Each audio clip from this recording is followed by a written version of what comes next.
The movie starts with Romy having a mission with her husband Jacob, while flipping her hair back and forth. They've been together for 19 years but still love each other just as much.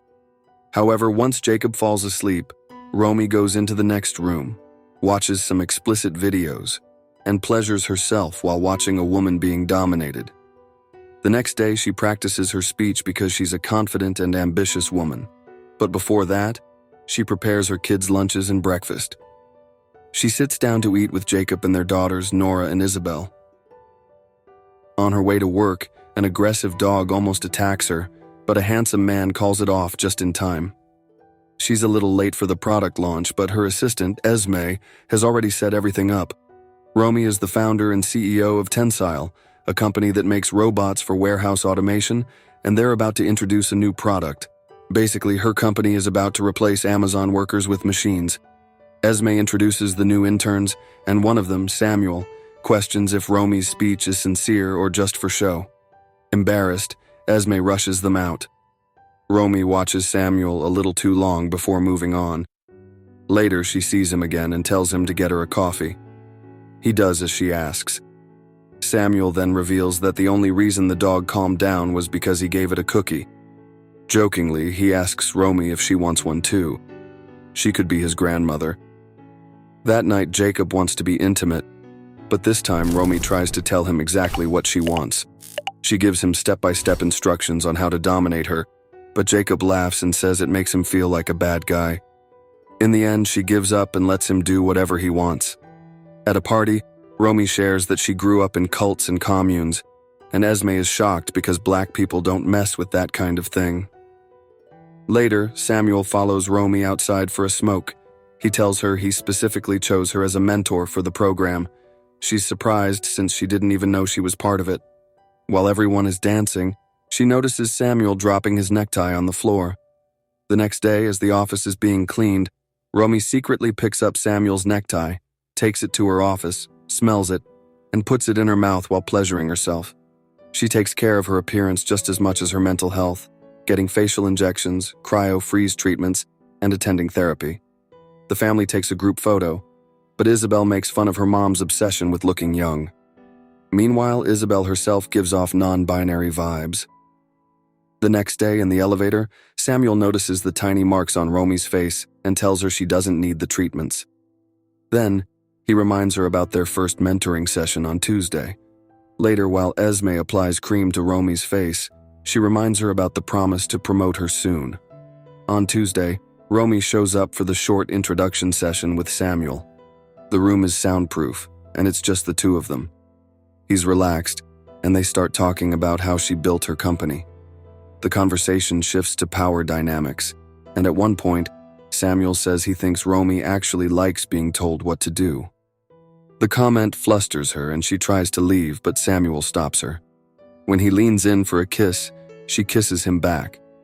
Then, realizing what she's done, she quickly apologizes and leaves. That night, Romy wakes up and finds Isabel with the teenager next door, Ophelia. The next day, Isabel says she was just having fun with Ophelia, but insists she's in love with her girlfriend, Mary, like mother, like daughter. At the office, Samuel approaches Romy again and asks her to reply to his email about their second session. She tries to avoid him, but he doesn't let her leave until she promises to think about it. Later, Romy visits Jacob at the theater, where he's directing a remake of the popular movie Emilia Perez. Jacob is surprised because Romy never visits him at work. During a night out, Romy is sitting with her colleagues when a glass of milk is suddenly placed in front of her. She didn't order it, but she quickly realizes who did. Without breaking eye contact with Samuel, she drinks it all. As he walks past her, he calls her a good girl. That sent a thrill through her body. After a successful theater performance, Romy congratulates Jacob and the actors but tells him she can't stay long because of work. Jacob is disappointed because he really wants her to be there. Later, Romy finds a note from Samuel telling her to meet him. The next day, she finds herself in a cheap hotel waiting for him. She insists she only came to tell him to stop his inappropriate behavior. She says he's too young, and she doesn't want to hurt him.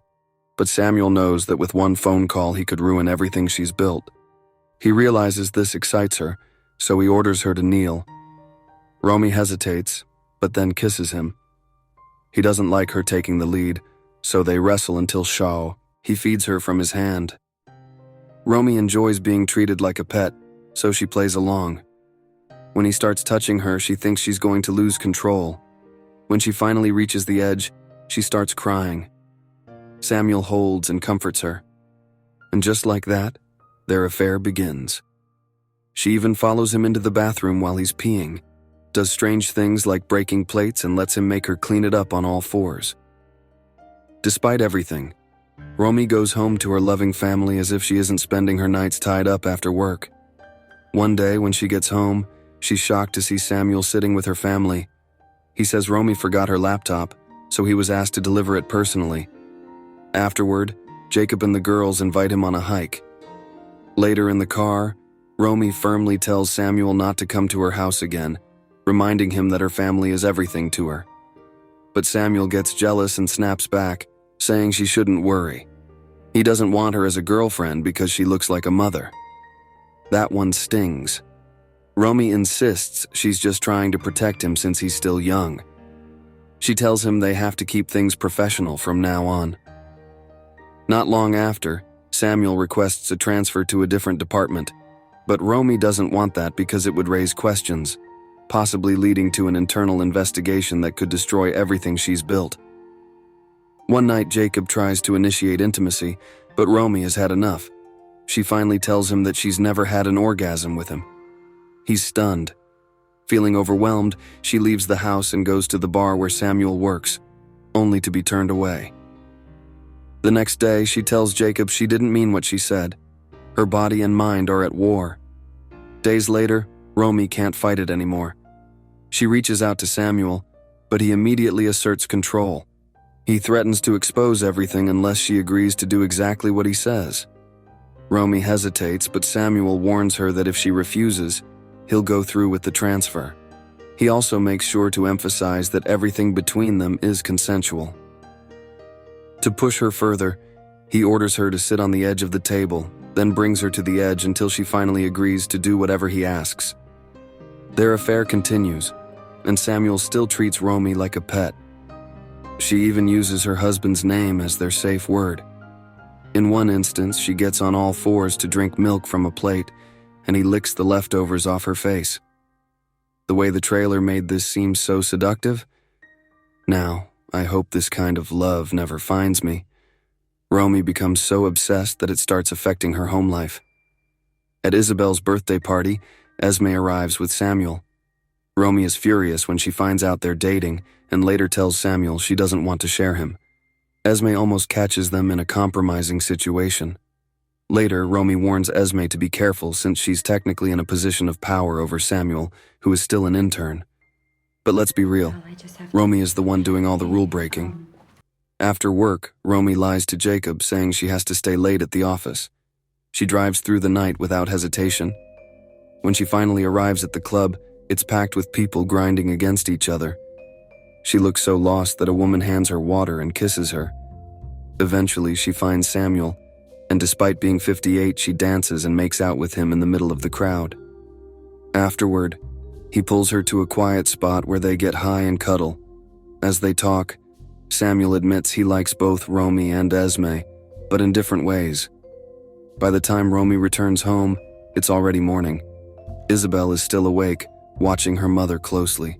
She knows something is off. Romy reassures her that everything is fine, but Isabel isn't convinced.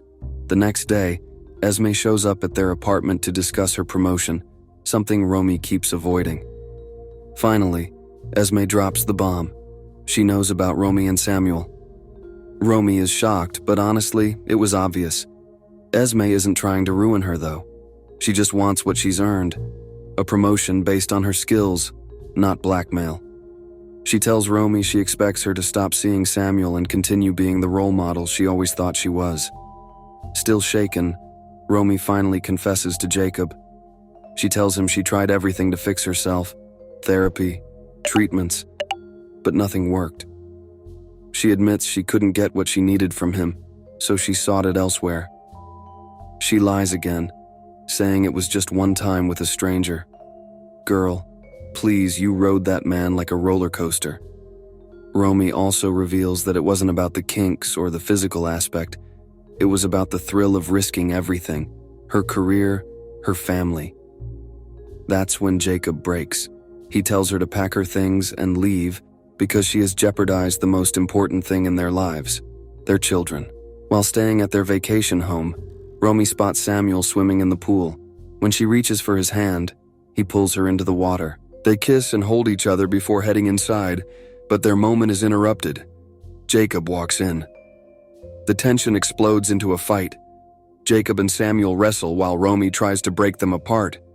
When they finally stop, Jacob assumes Romy took advantage of Samuel, but Samuel clarifies that's not the case. The weight of everything crashes down on Jacob, and he breaks down, having a panic attack. Samuel helps calm him before finally leaving. Sometime later, Esme gets her long-awaited promotion. She is determined to keep the workplace a space where women can continue to rise. Meanwhile, Isabel visits Romy at the vacation house and finds her sleeping on the couch, lost in the aftermath of everything she's done. Isabel wakes Romy up and urges her to come home, saying the family needs her. Plus, Jacob has been acting strange. He's even started reading the Bible. He hasn't told the girls anything, so they don't know what's really going on between their parents. Still, Isabel is convinced that her father will forgive her mother. Romy finally listens to her daughter and goes to the theater to talk to Jacob. She takes full responsibility, admitting that everything was her fault. She was the problem. When she returns to the office, a colleague named Sebastian casually mentions that Samuel has already moved to a different company. His tone makes it clear that he knows something. Then, acting all smug, he tells Romy to stop by his house so they can talk about it. Romy immediately shuts him down, saying that if she ever wants to be humiliated, she'll pay someone to do it. Jacob starts to believe that things are back to normal.